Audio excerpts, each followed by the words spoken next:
자수성가형 부자, 월급만으로 부자가 됐던 사람들은 공통적으로 오히려 저축을 조금 하는 사람이 은퇴 기간을 앞당기기가 쉽다, 이런 이야기를 했어요. 내가 원하는 자수성가형 부자가 될 때까지의 그 궤적을 가는 4단계 4가지를 말씀드렸는데요. 평균적으로 대한민국의 직장인들은 이게 7년 내에 이루어져야 되는 거예요. 7년 내에. 그 다음에 7년 내에 이루어지고 나면 그 다음에는 이게 이 시기에 이루어져야 되는데, 이 시기가 바로 나이로 말하면 35세에서 40세죠. 결국은 노후 준비도, 이 30년의 준비도 할 때 같이 잘 풀어줘야 된다.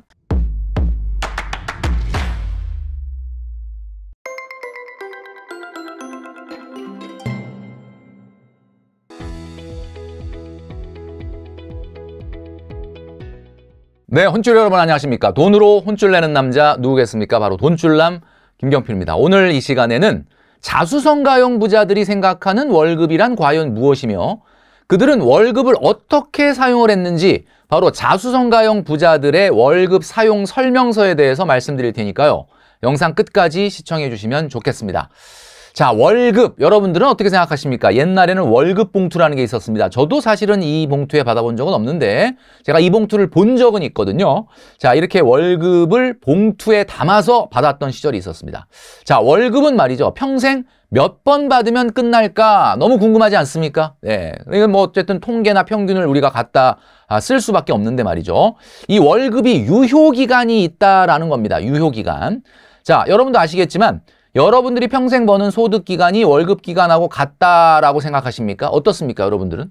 이게 곧 내가 소득 기간이 곧 월급 기간이다라고 생각하면 안 됩니다. 자, 자수성가형 부자들 같은 경우 월급으로 부자가 된 사람들은 그렇게 생각을 안 했다라는 거죠. 자, 평균을 한번 보니까 평균 취업 연령이 우리나라는 25세 정도 된다고 하고요. 직장인의 체감 정년, 그러니까 실제 정년이 아니라 체감 정년은 51.7세, 약 51세로 조사가 됐습니다. 자, 그래서 여기서 이걸 빼보면 우리나라 사람들의 평균 직장 생활 연수는 26년이 되겠습니다.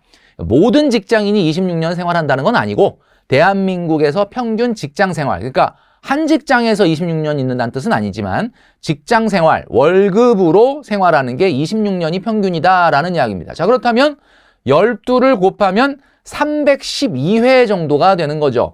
아, 그러니까 평균적으로 대한민국의 직장인들은 월급을 312회 받으면 끝난다라는 겁니다.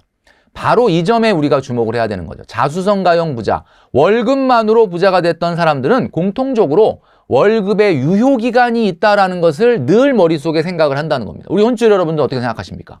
자, 그 다음에 두 번째는 말이죠, 소득기간과 월급기간이 같다라고 생각을 안 한다는 거죠. 그러니까 이게 무슨 얘기냐? 아, 월급 받는 동안이 내가 돈 버는 기간이지? 라고 생각하는 게 아니라 월급 받는 기간 외에 돈 버는 기간, 경제활동하는 기간이 더 있을 것이다, 더 있어야 된다라는 생각을 늘 머릿속에 한다라는 이야기입니다. 자, 여러분, 여러분의 월급은 지금 몇 번이나 남아 있습니까? 자, 평균에 갖다 대서 한번 생각해 보시면 몇 번 남았는지가 딱 나오죠. 자, 그러면 우리 혼줄 여러분, 남은 기간 동안 무엇을 준비하실 것입니까? 이걸 한번 나 자신에게 오늘 물어보는 시간이 되면 좋겠다라는 이야기죠. 그러니까 자수성가형 부자들은 말이죠, 월급을 받는 기간 동안이 내 평생의 소득 기간 중에 일부기 때문에 이게 몇 번 남아있는지를 늘 생각한다라는 겁니다. 오늘 혼줄 여러분들도 제가 말씀드림으로써 아, 오늘부터 이제 내가 받을 수 있는 월급은 몇 번 남았는지를 생각을 하시겠죠. 자, 돈줄남이 생각하는 인생은 말이죠, 3권의 문제집이라고 생각을 합니다. 자, 문제집 풀어야 되죠? 여러분 학교 다닐 때 뭐 문제집 많이 푸셨는데, 자, 첫 번째 문제집은 말이죠, 두 번째 문제집, 세 번째 문제집, 이 3가지가 있습니다. 자, 이 3가지의 문제집을 푸는 것이 인생인데, 자, 첫 번째 30년이 첫 번째 문제집이죠. 자, 이 첫 번째 문제집은 누가 풉니까? 자, 태어나서 30년.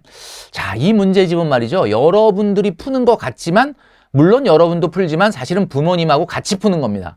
이 태어나서 30세까지 여러분들이 성장하고 자라고 이렇게 환경에 적응하는 기간 동안 부모님이 정말 물심양면으로 도와주셨지 않습니까? 아, 부모님하고 내가 같이 푸는 첫 번째 30년의 문제집이 첫 번째 문제집이다 이거죠. 자, 여러분들은 이 첫 번째 문제집 다 풀었죠, 그죠?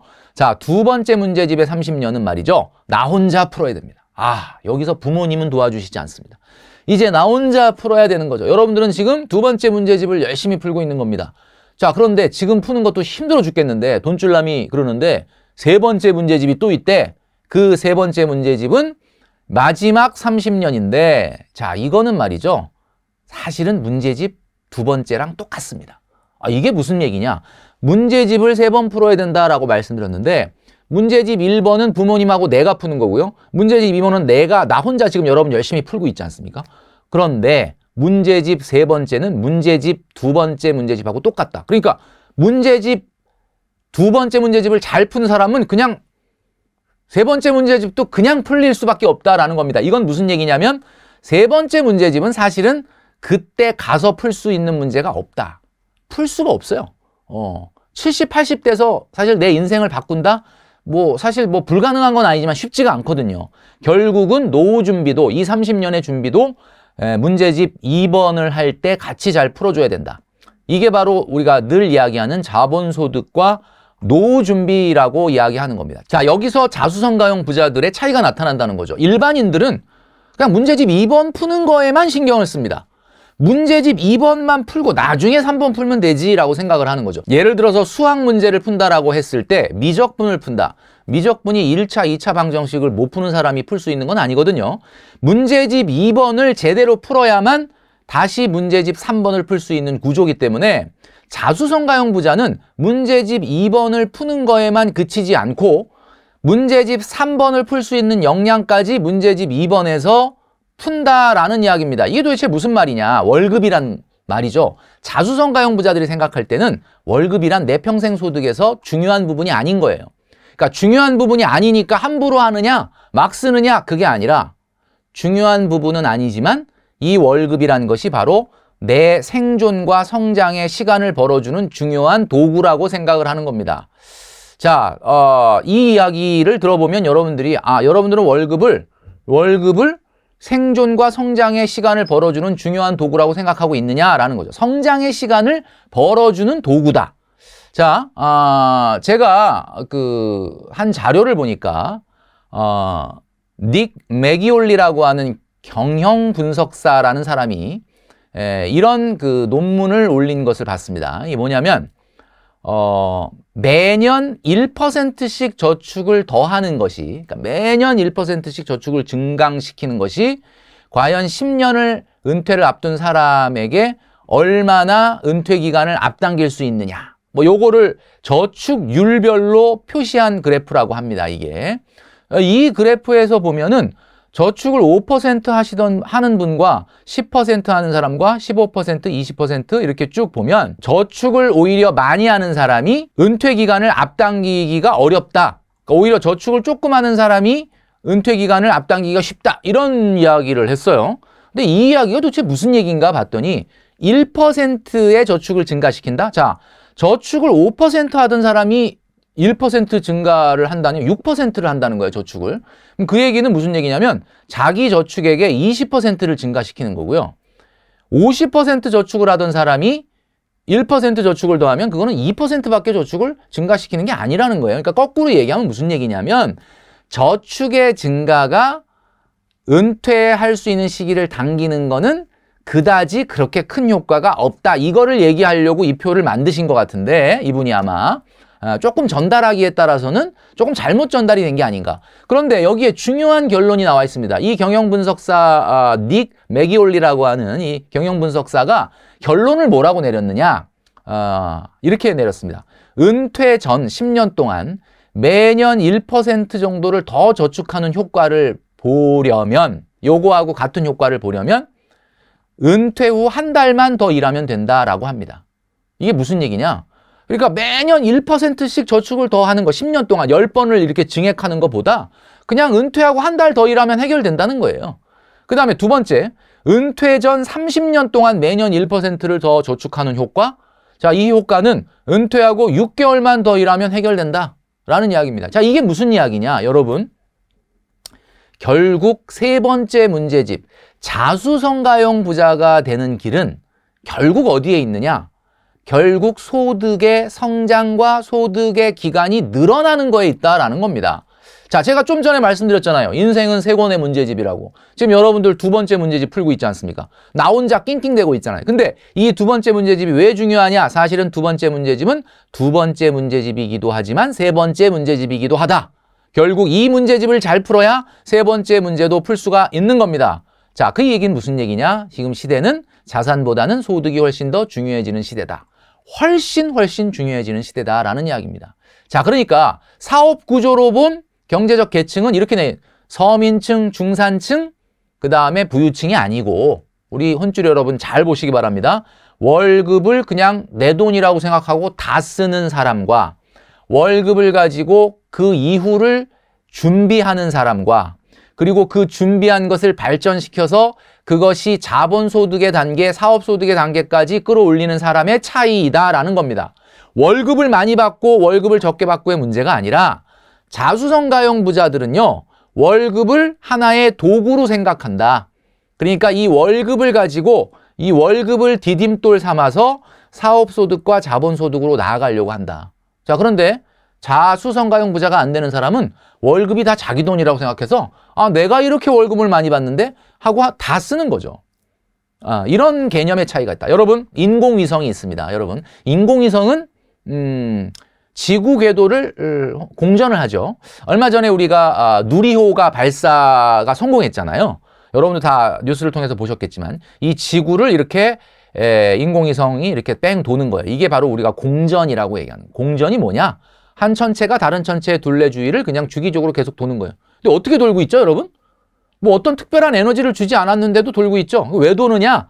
봤더니 아마 우리 혼줄 여러분들 중에서 굉장히 이거 관련된 또 잘 아는 분들이 있겠지만 중력과 원심력의 딱 균형에 맞춰서 결국은 중력에 의해서 지구가 끌어당기는 힘에 의해서 원심력과 균형을 이루면서 궤도를 그냥 에너지가 특별히 없더라도 계속 도는 거거든요.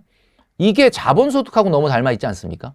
저는 이걸 딱 보면서 어떤 궤도에 올라가면, 우리가 이런 말 많이 하잖아요. 어떤 궤도에 올라가면 그 다음엔 안심해도 된다. 왜? 가만히 있어도 공전을 하거든요.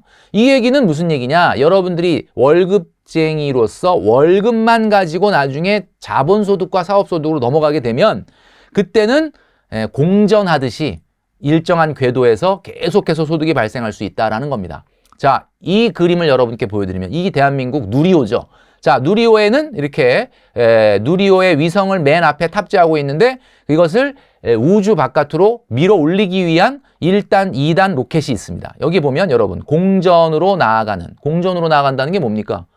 지상에서 1000km 이상의 대기권 바깥으로 올려놔야만 궤도를 도는 공전이 가능하거든요. 그럼 엄청난 중력의 힘을 이기고 이것을 궤도 밖으로 밀어내는데 사용되는 에너지가 뭡니까? 그게 바로 1단 로켓이거든요. 그 1단 로켓을 자수성가형 부자들은 월급이라고 생각한다는 거예요. 월급을 받는 기간 동안 이 월급을 통해서 강력한 추진력을 얻어서 궤도의 사업소득과 자본소득의 궤도에 올려놓으려고 노력을 한다. 그러니까 한마디로 에너지와 연료라는 거죠. 에너지와 연료. 자, 이게 누리호 발사의 개념입니다. 여러분도 아시겠지만 이륙해서 1단 로켓 분리, 그 다음에 페어링 분리, 페어링이 분리가 되면 이 안에 이제 위성이 드러나는 거죠. 그 다음에 2단 로켓 분리. 자, 이쯤 가면은 이제 대기권 바깥으로 완전히 나간 거란 말이에요. 이제는 공기 저항이 어때요? 중력의 저항이 상대적으로 약합니다. 그렇기 때문에 앞에서는 굉장히 강력한 에너지로 대기권 바깥으로 끌어올렸지만 그 다음부터는 적은 에너지로도 움직일 수가 있는 거예요. 그리고 결국은 본인이 원하는 소형 위성이 분리가 되면서 이 궤도에 올라가게 된다. 뭐 이런 과정이지 않습니까? 이거를 우리가 자수성가형 부자들이 이 인공위성을 궤도에 올려놓는 거와 너무 비슷하다. 자, 여기서 굉장히 중요한 것은 왜 초반에 강력한 저축의 추진력이 필요할까? 왜 그토록 혼쭐을 내면서 돈줄 남은 항상 초반에 강력한 저축을 얘기하느냐? 이게 바로 1단 로켓이 음속을 돌파해야 된다고 합니다. 음속은 시속으로 한 1235km라고 하는데 시속이죠. 시속. 초속은 아니고요. 초속은 뭐 한 340m? 이 정도 된다고 하는데 이 정도의 강력한 추진력이 나야 하는 이유가 뭐냐? 결국은 이것이 대기권 바깥으로 넘어가야만 성공할 수 있기 때문이죠. 자, 이겁니다. 경제활동을 시작합니다. 보통 25세에 시작하죠. 그 다음에 일단 분리하기 전에 초기 자본으로 음속을 돌파해야 된다. 이런 표현이 있는데 이게 뭐냐? 그게 1억 만들기예요. 그러니까 1억 만들기라고 하는 저축을 제가 강조하는 이유는 그게 5년이 걸리든 6년이 걸리든 초반에 강력한 저축의 추진력이 있어야 된다는 거예요. 이게 7년 내에 이루어져야 되는 거예요. 7년 내에. 그 다음에 7년 내에 이루어지고 나면 그 다음에는 어떻게 됩니까? 2단 로켓이 분리되기 전에 페어링이 분리되는데 이게 바로 여러분들의 커리어가 성장을 해야 될 때입니다. 이게 뭐냐? 제가 돈줄남이 늘 말씀드리는 이직, 학습, 경험, 훈련, 도전. 요게 이 시기에 이루어져야 되는데 이 시기가 바로 나이로 말하면 35세에서 40세죠. 이때 페어링이 분리가 돼야 돼요. 내가 만약에 진짜 직장 생활을 계속할 건지 아니면 직장 생활을 하지만 내가 뭔가 나의 커리어를 어떻게 성장시킬 것인지가 나와야 된다. 그 다음에 이제 어떻게 보면은 2단 분리가 있습니다. 2단 분리가 뭐냐? 여러분들의 사업 소득이 구체화돼야 된다. 그래서 성장형 N잡을 해야 된다라는 이야기죠. 성장형 N잡. 한마디로 얘기해서 생계형 N잡이 하는 게 아니라 자수성가형 부자가 된 사람들은 자기가 하는 일 월급을 받는 동안에도 내가 잘할 수 있는 어떤 N잡을 했다라는 거예요. 왜? 이것이 나중에 나의 사업이나 나의 자본소득이 될 수가 있기 때문에. 그래서 이때가 보통 45세에서 50세입니다. 45세에서 50세가 됐을 때 자기의 재능을 가지고 자기의 능력을 가지고 성장형 N잡을 통해서 자기를 한 단계 끌어올린다. 이게 2단 분리죠. 이렇게까지 성공했던 분들이 월급만으로 이제 자수성가형 부자가 된 거고 그때 이제 비로소 자본소득과 사업소득의 궤도로 진입을 하게 된다라는 이야기죠. 이때가 나이로 50대 중반이 되는 겁니다. 제가 이것은 이제 많은 자수성가형 부자들과 인터뷰를 하면서 그들에게 비슷한 궤적을 발견을 했거든요. 그들에게 보여줬던 비슷한 궤적. 이것을 굳이 얘기하자면 인공위성 로켓하고 굉장히 비슷하다라는 것을 제가 느끼게 됐기 때문에 오늘 상징적으로 비유해서 말씀드리게 된 겁니다. 자, 정리하면 월급은 말이죠. 공금입니다. 자수성가형 부자들은 이런 개념이 있어요. 첫 번째, 유효기간이 있다는 거. 그리고 내 소득기간이 곧 월급기간이 아니라는 거. 세 번째, 내가 성장할 때까지 대기권 바깥으로 나갈 때까지 그 시간을 벌어주는 생존 가능 도구가 바로 월급이다. 그리고 늘 이야기하지만 성장형 N잡을 기초로 한다.